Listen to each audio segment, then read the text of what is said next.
Tenchi Muyo is one of my strangest anime experiences. It seems as if the show exists almost entirely within its own bubble. The diehards will cut a bit for Tenchi, but for the rest of us out here, we're left wondering what they're even talking about. I personally have a strange relationship with the show. It is a toonami classic. 6 crazy women living under the same roof. All have the hots Tenchi! for him. And when I was a kid, I remember specifically people telling me that Tenchi was the dirty good goods. But when I watched it, not only did I see none of that, but there was very little action and I had no idea who was who. I was left sad, blue-balled, and confused. So I guess the question would be, why am I even talking about it? Well, I obviously watched it again, and now I have something to say. A lot of somethings to say. Because Tenchi is super weird, man. I mean, feel me on this. When you have to look up a guide to watch something, and then that guide confuses you, so you have to go to Reddit, where someone helpfully laid it out in detail, just to watch the show, you know you've stepped in something. Originally a 6-episode OVA series created in 1992 by Masaki Kajishima, Tenchi Muyo Ryo-Ohki has turned into a manga, light novels, multiple films, a regular TV series, at least 4 of them actually, stage plays, video games, and even a radio show. That is insane. Definitely an exception to the rule, honestly. Generally, media like this starts off as manga. Why? Because manga is low risk, low budget. Going straight for animation and then having that much success is extremely rare. And let's be honest, you're either here because you love Tenchi, or you're wondering what the f this show that you've never even watched but heard about a million times is all about. Well, you're in luck, because I got a little bit of something for all of you. This is Tenchi Muyo, specifically Ryo-Ohki. Let's get into it.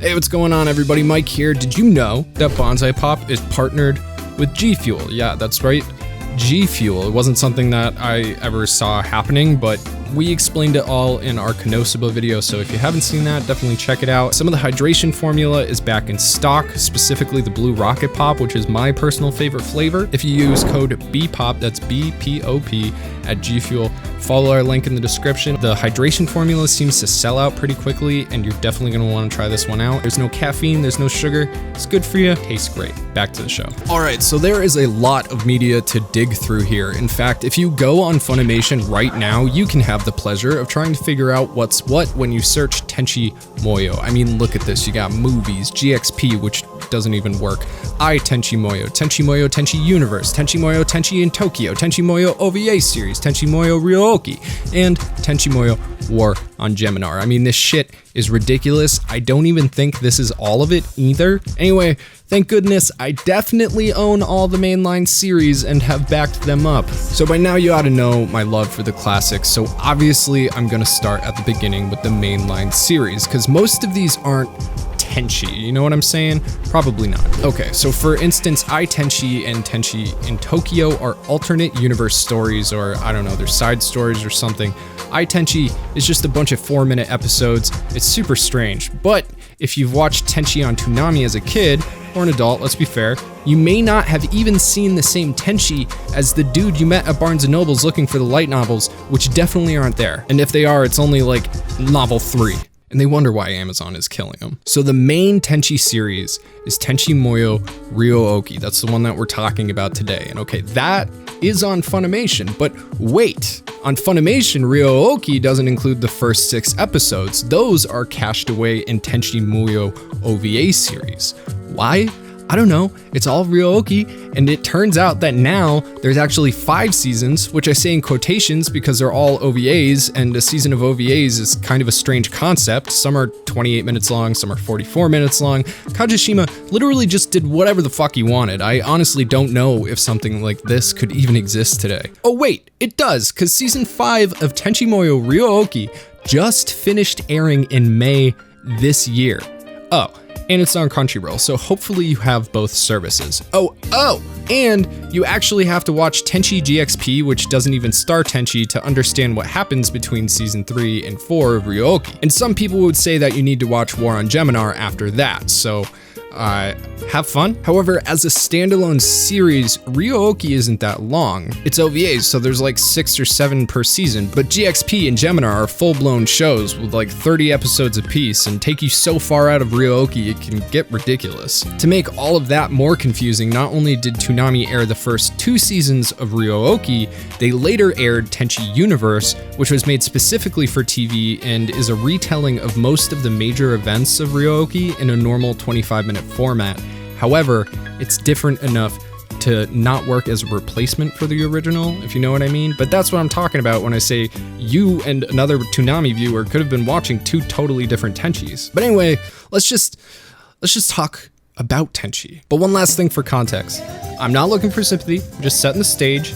By now, it's no secret, I got a panic disorder. The anxiety makes it really hard to sleep sometimes, and I'm not trying to get dependent on benzodiazepines. Look it up, I'm not your pharmacist. But I also have a hard time with the green, you know what I mean? The dank-a-lank. It also causes me massive anxiety, but I've been trying to work through those effects so I can get some damn rest when I need it. Now, I went down to the Puff Puff store, because Massachusetts is cool like that, and this guy, he's like, man, you gotta, dude, you're looking at the wrong stuff. You really need to get this like main indica thing. It's not a hybrid. It's all just one plant, bro. Okay, you know, like, so this is gonna like put you on a cloud, man. It's gonna take you and bring you into the night zone. It's gonna be dope. So I bought it, and it's not the worst, but it's also how I ended up watching Tenchi Muyo. Now I'm gonna be honest, I think that's how the creators intended you to watch it, cowering in your bed, mouth dry as your grandma's fur burger, wondering if that's your pancreas you're feeling while your bloodshot eyes try to focus between the goofy cartoons and the subtitles. It also didn't help that a lot of the episodes are different lengths. Like, I'm used to a 25-minute runtime, and I couldn't see the time bar on VLC because my TV's too big, and I couldn't really figure out how to work it at that point anyway, but there were certain points where I literally thought I was stuck in some dimensional time vortex because some episodes were so long. Basically, I went in as blind as you can, and I loved it. You see, Tenchi is a harem anime, but it's not what you'd expect. It's really not what you would expect. Today, the genre has gone literally as far as it can without becoming hentai so it can stay on TV, but Tenchi is cut from a different cloth. I don't know what else to call it other than wholesome. You'll see what I mean. It all starts off with this boy, right, Tenchi, whose grandfather runs a Shinto shrine which the kid works at over the summer for training. And this is super normal, typical kind of backwoods Japanese setting. However, there's a cave which is locked up, and for his whole life, Tenchi hasn't been allowed inside, even though it's always kind of called to him. I mean, that's really what being a kid is all about. You want to explore everything, and the more people tell you not to specifically go somewhere, the more you want to go to that specific place. Except Ohio. To make this cave seem more foreboding, Tenchi's grandpa has made up this story about a world-ending monster, something locked away and sealed there. So naturally, Tenchi ends up in this cave where he finds an ancient sword, which he breaks over some ceiling stone, which in turn opens up a crack in the wall leading to some kind of high-tech looking slip and slide, which he then falls down, and at the bottom, there's this mummified corpse of the world-ending monster, which is real apparently, and Tenchi accidentally wakes it up with the hilt of that broken sword. I don't know, it's got like these glowing power balls or something. Either way, he splits, but ends up being confronted the next evening by waifu commander-in-chief, space pirate Ryoko, aka the zombie in the cave world-ending monster, who is now a cute girl who can fly, pass through walls, has a Darth Maul laser sword, can shoot energy beams, and is mildly sadistic. And I mean, to be fair, she's been down in that cave for like 700 years thanks to Tenchi's ancestors, and she wants to relieve some stress. So after the two of them blow up Tenchi's school, the sword hilt that he's still carrying around turns into a fucking lightsaber, and he accidentally beats Ryoko, whom he later finds waiting for him in his bed. That's episode 1, dudes. And it just continues to escalate. Like, every time you think it's reached max strange, it just one-ups itself a minute later. It's almost to the point of contrivance. But since that's the precedent set from the get-go, you find yourself just kind of accepting it. Or, I don't know, maybe I was just stoned. You see, Tenchi Muyo Ryo-Ohki isn't okay with just being one thing. It is a harem anime, but it's also a space epic. It's also a sci-fi, but it's also a romance, but it's also a fantasy. And then there's these talking logs. It's also named after this. This is Ryo-Ohki, which is a cabbit, like a cat and a rabbit smashed into one little cute thing. It's sentient, loves Tenchi and carrots, and also happens to double as a space battleship. Like, it literally turns into a spaceship that telepathically meows a lot. You literally can't make this stuff up. Now, Tenchi is our main character, right? He's our protagonist, the guy we follow through thick and thin. Also, his head is this like really strange shape. It's kind of like an egg. No one else looks like that. What the fuck happened to him? Regardless, it's hard not to like Tenchi. He's a hardworking, good kid, like legitimately too good for this world. He's also not really a hero. He's not out to save the galaxy. Trouble just kind of finds him constantly, no matter what he does, which 90% of the time is just harvesting carrots for Ryo-Ohki, which he genuinely does out of the goodness of his heart. Like, this dude made a whole freaking carrot field for the alien bunny cat. And of course, like any other harem anime, all the women around him, and there ends up being quite a few, love him to death. But aside from Washu going overboard from time to time and Tenchi's creepy dad, it's all very benign. Sure, breasts are exposed for our pleasure, but it's not sexual in any way. Not like what you'd expect today. It's more of a natural nudity, like, hey, they're in a bath and they're not dressed. That makes sense. Never is it this aggressive perversion like we get all the time now. Honestly, it was kind of refreshing. I mean, I love trash as much as the next degenerate, believe me, I swear on my life. But it does get to the point where something, dare I say, tasteful is kind of a decent change of pace, and the show doesn't suffer for it. It's not like you're waiting for some bouncing shiny boobles to be exposed for our pleasure or for some lewd confrontation to go down. The way the show is just works. In fact, Tenchi himself is so respectful. Viewers used to accuse him of being gay because it was the 90s, and if you weren't laying carpet like you were on HGTV, you were just auto-gayed. But it was okay to listen to butt rock. Like, I don't know. I lived through it. I don't get it. Personal preferences aside, Tenchi just has everyone's best interests at heart, so their love for him is earned rather than him just getting it like most harem protags. And he's not doing it on purpose either for like any kind of reward or to get laid. He's just a nice dude. So while the show ends up being this epic interdimensional saga of ancient alien races and gods, it manages to stay grounded most of the time as well. It's kind of hard to explain, but I mentioned before that I had caught a couple episodes here and there on Toonami as a kid. It just so happened that these were more relaxed episodes. Not every OVA has Tenchi and pals just jet setting through space because someone's been kidnapped or some universe-ending god is, I don't know, doing things. Sometimes it's just about getting dinner together, or the characters trying to figure out their feelings, or dealing with everyday hijinks at home. But because that was all I knew of the show, it came off as kind of boring and having way too many characters. However, as a whole piece, it has good pacing, and the more chill episodes are actually a welcome break from the absolute insanity that is Tenchi Muyo, Ryo-Ohki. This is all due, of course, to good characters and the way they're able to play off each other, especially as their ridiculous backstories play out, which adds a continual layer of depth and mystery to this series. How far and fast Tenchi's world expands is ludicrous. I think most people would have dissolved into a blubbering pool on the floor, but somehow he just kind of takes it in relative stride. In the second OVA of season 1, we're introduced to the other two most important characters, Ayaka and Sasami Jirai, who arrived at Earth on a flying tree looking for their half-brother slash Ayaka's fiance, Prince Yosho, who also happens to be the guy that sealed Ryoko 700 years ago. So in case you weren't doing math this whole time, both Ayaka and Ryoko are well over 700 years old, and Sasami, being the younger one, is like 708. And I'm gonna be honest, I think she may be the only 708-year-old lolly that, like, is not treated in any kind of weird sexual creepiness. And also, yeah, you heard me right when I said flying tree. The Jiraiyan spaceships are powered by sentient trees grown on their home planet, which was also a place that was attacked by Ryoko 700 or so years ago. And believe it or not, this all eventually makes sense. So sensing Ryoko and vice versa, Tenchi finds himself and Ryoko captured by Ayaka on the tree ship. And long story short, Ayaka and Ryoko become rivals for Tenchi's romantic love, which, spoilers, nobody ever gets. Ryoko, as we already know, is aggressive in multiple ways and brash, while Ayaka comes from royalty and she's much more conservative. So naturally, the two are constantly butting heads due to their contrasting personalities. Meanwhile, little Sasami, she just likes to cook dinner and hang out. So if you're new, you got your taste, but I have to get into unavoidable spoilers. It's really difficult to talk about this show without doing so because every episode is either a big reveal or just kind of chill time.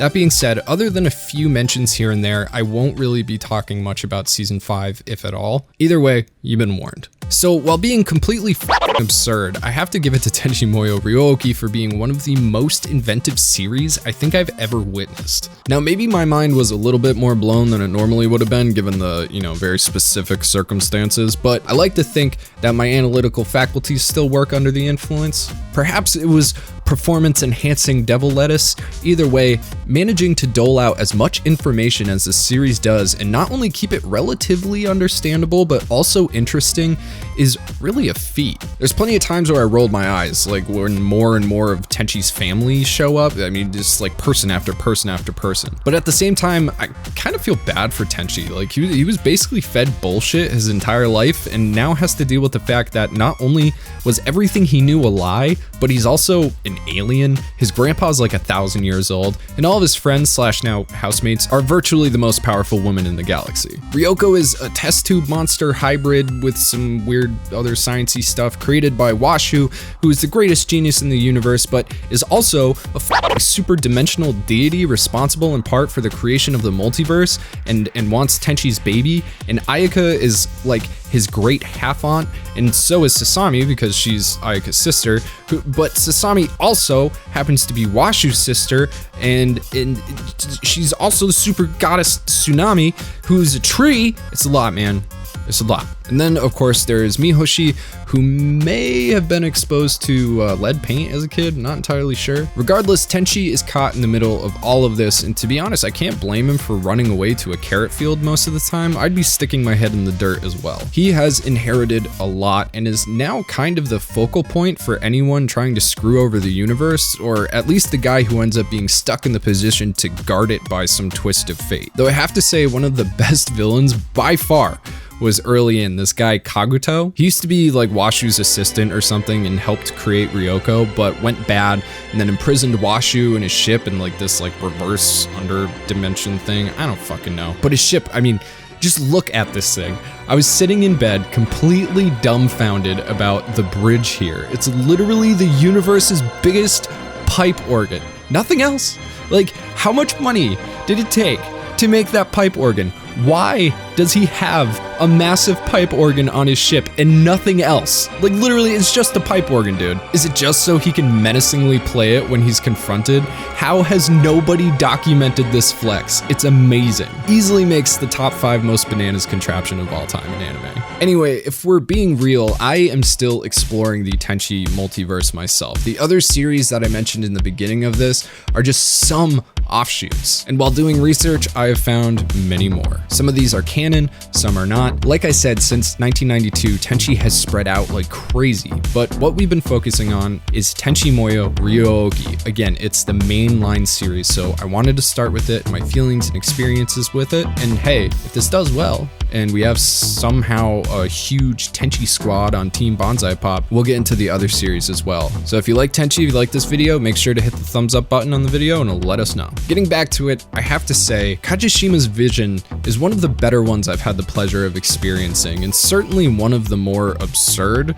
For instance, the 3 goddesses, Washu, Toonami, and Tokimi. Together, they're known as the Choshin, and first off, like, these ladies are beyond powerful. I mean, they created the multiverse, not just the universe. They're omnipotent, omniscient, and omnipresent, yet can also occupy a lower dimension, aka the 3rd, our dimension. Being able to work with characters this profound is insane. I mean, the idea of a single god alone is enough to make someone's head explode, but 3 operating in tandem at all times and all places while also being present in a corporeal form is kind of mind-boggling, to put it lightly. And even this is addressed though when Dr. Clay's robot meets Tokimi. It literally cannot compute Tokimi's existence. This small instance is actually a mirror or a microcosm of the bigger picture within the huge narrative this series plays in the background. The Choshin's main goal is derived from the same issue, basically not being able to compute. As higher beings, arguably the highest beings, they're still able to conceive the possibility that there is an entity or entities higher than themselves, right? Like, we walk around all the time and you're like, oh, maybe there's God out there. But the idea is that, this being is so powerful, so mighty, so above us that we'll never be able to see that thing or whatever. To think that the gods might feel the same way, I don't think I've ever seen that explored. And to do it in a goofy harem anime is just what? I mean, are you with me on how crazy this is? I don't know. It's not like the sisters are Thor and they're imagining Zeus or something. These three are the highest authority over all time and space in something already hard to wrap your head around, maybe even impossible, yet they're thinking of something even more powerful than them, something that maybe created them, something greater than everything, man. Whoa. So anyway, it becomes their plan to find this higher power. And while Washu and Toonami eventually fuck off to the third dimension, Tokimi continues her pursuit of this higher being by creating chaos in the fabric of space and time, attempting